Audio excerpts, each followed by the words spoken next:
कभी सोचा है कि फोन में जो जीपीएस होता है उसे कैसे पता चलता है कि अगला मोड़ कहाँ लेना है? इसका जवाब पता है कहाँ छुपा है? एक सदियों पुरानी टेक्नोलॉजी में। और वो है मानचित्र, यानी हमारे नक्शे। तो आज हम कागज के इन्हीं टुकड़ों के राज खोलने वाले हैं, जिन्होंने सच में हमारी दुनिया को एक आकार दिया है। देखिए, अगर हम धरती के अकेले सच्चे मॉडल की बात करें तो वो है ग्लोब, क्योंकि ये आकार, दूरी और दिशा को बिना किसी गड़बड़ी के दिखाता है। ये हमारे ग्रह का एक परफेक्ट छोटा सा रूप है जो हमारी उंगलियों पर होता है। लेकिन इसमें एक मजेदार बात है। देखिए, पूरी दुनिया को एक साथ देखने के लिए ग्लोब जितना शानदार है ना, अपने मोहल्ले का रास्ता ढूंढने के लिए उतना ही बेकार। उसके लिए तो कुछ ज्यादा डिटेल वाली चीज चाहिए, और बस यहीं पर एंट्री होती है नक्शों की। तो सवाल यह है कि हम पूरी पृथ्वी के इतने जटिल गोल आकार को कागज के एक सपाट टुकड़े पर कैसे ले आते हैं? यही तो मानचित्र कला मतलब मैप मेकिंग का असली जादू है। चलिए देखते हैं कि कैसे नक्शे ग्लोब की सीमाओं को पार कर जाते हैं। तो आखिर ये मानचित्र है क्या? अच्छा, इसको ना एक मॉडल हवाई जहाज की तरह सोचकर देखिए। ये असली चीज का ही एक छोटा, बिल्कुल फ्लैट वर्जन है, जिसे बहुत सावधानी से सही अनुपात में बनाया जाता है। और यही पैमाना, या जिसे हम स्केल कहते हैं, वो ये पक्का करता है कि एक शहर से दूसरे शहर के बीच की दूरी नक्शे पर एकदम सटीक, बिल्कुल परफेक्ट दिखाई दे। ग्लोब के मुकाबले में देखा जाए तो नक्शे कहीं ज्यादा काम के हैं। आप एक को मोड़कर अपनी जेब में रख सकते हैं, किसी एक शहर के छोटे से ब्लॉक पर जूम इन कर सकते हैं, या फिर दो देशों के बारिश के पैटर्न की तुलना कर सकते हैं, और ये सब कुछ एक ही कागज पर। ये खास जानकारी के लिए बनाए गए बहुत ही शक्तिशाली औजार हैं। तो अब जब हम ये जान गए हैं कि नक्शे इतने उपयोगी क्यों हैं, तो चलिए इनकी अलग अलग किस्मों को समझते हैं। हर तरह का नक्शा एक बिल्कुल अलग कहानी सुनाता है और हमारी दुनिया के एक अनोखे पहलू को उजागर करता है। सबसे पहले आते हैं भौतिक मानचित्र। इन्हें हम प्रकृति का कहानीकार भी कह सकते हैं, जो पृथ्वी की सतह के उतार चढ़ाव को दिखाते हैं। ये वो नक्शे हैं जो हमें इस ग्रह का पूरा ढांचा दिखाते हैं। ऊंचे ऊंचे पहाड़, विशाल मैदान और वो जीवन देने वाली नदियां जो जमीन को आकार देती हैं। किसी भी इलाके के भूगोल को समझने के लिए ये एक तरह से बुनियादी जानकारी है। इसके बाद आते हैं राजनीतिक मानचित्र। ये इस बारे में है कि इंसानों ने इस दुनिया को कैसे बांटा और कैसे व्यवस्थित किया है। ये सीमाओं और इंसानी बस्तियों की कहानी कहते हैं।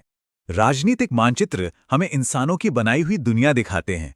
ये हमें ठीक ठीक बताते हैं कि कौन सा देश कहाँ खत्म होता है और कौन सा कहाँ से शुरू होता है। ये शक्ति, शासन और पहचान की वो कहानी है जो कागज पर खींची गई हैं। और आखिर में है हमारे विशेषज्ञ, यानी थीमैटिक मानचित्र। जैसा कि नाम से ही जाहिर है, ये किसी एक खास विषय या थीम पर अपना पूरा ध्यान लगाते हैं। एक थीमैटिक मानचित्र ये दिखा सकता है कि किसी शहर में सबसे ज्यादा अपराध कहाँ होते हैं, या दुनिया के सबसे खुश देश कौन से हैं। ये सिर्फ सड़कें या जंगल ही नहीं दिखाते, बल्कि ये डेटा को एक जीती जागती, बोलती हुई तस्वीर में बदल देते हैं। तो अब जब हम अलग अलग तरह के नक्शों के बारे में जान गए हैं, तो सवाल ये उठता है कि हम इन्हें असल में पढ़ें कैसे।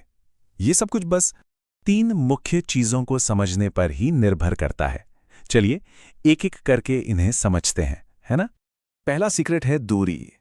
नक्शे पैमाने का इस्तेमाल करके बहुत बड़ी बड़ी दूरियों को एक छोटे से संभालने लायक आकार में सिकोड़ देते हैं। ये एक कमाल की तकनीक है जो हमें अपनी हथेली में पूरे पूरे महाद्वीप को देखने की सुविधा देती है।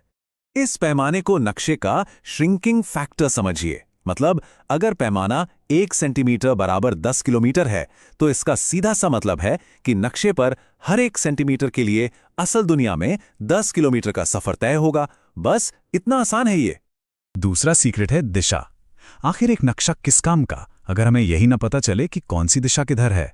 दिशा ही तो हमें दुनिया में खुद को सही जगह पर रखने में मदद करती है।